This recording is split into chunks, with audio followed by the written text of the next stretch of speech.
আমাদের দেশের কোয়েল খামারিরা সবচেয়ে বড় ভুল করে বা যে কোনো হাঁস মুরগির খামারি লস কেন খায়? এরা হচ্ছে প্রথমত এই সেক্টর সম্পর্কে তেমন একটা কিছু জানে না বা বাজার সম্পর্কে জানে না। ফার্স্ট অফ অল কোনো খামার করতে গেলে আপনাকে নিজের মার্কেট নিজের ধরতে হবে। সেজন্য আমি বলি সবচেয়ে ভালো হয় আপনি কম দিয়ে শুরু করেন। অল্প কিছুদিন আপনি লাভের আশা না করে মার্কেটটার আশা করেন। যেমন আমার সামনে যে কোয়েলগুলো দেখা যাচ্ছে এগুলো কিন্তু আমরা বিক্রি করে দিছি অলরেডি। এগুলো আগামী বুধবার হচ্ছে ডেলিভারি চলে যাবে সবগুলোই। এগুলো বিক্রি করা হয়ে গেছে। আর একটা সময় ছিল আমাদের কি করতে হইতো, রিকোয়েস্ট করতে হইতো এই সাইজের পাখিগুলা কি করতে হইতো ভাই, 18 টাকা 20 টাকা করে নেবেন নাকি।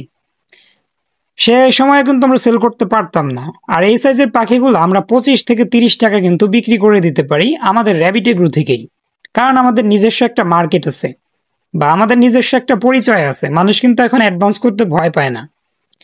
প্রথমত আপনাকে যে কোনো খামার করতে গেলে মার্কেট ব্যবস্থাপনা আপনার আয়ত্তে রাখতে হবে বা ফুল কিন্তু ধারণা রাখতে হবে। আমি পর্যায়ক্রমে ভিডিওতে আলোচনা করার চেষ্টা করব, কেননা এক ভিডিওতে আসলে এত কিছু আলোচনা করা সম্ভব না।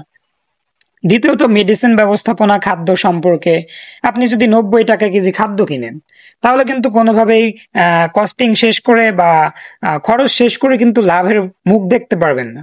আপনাকে খাবার কিনতে হবে 60 থেকে 65 টাকা কেজি।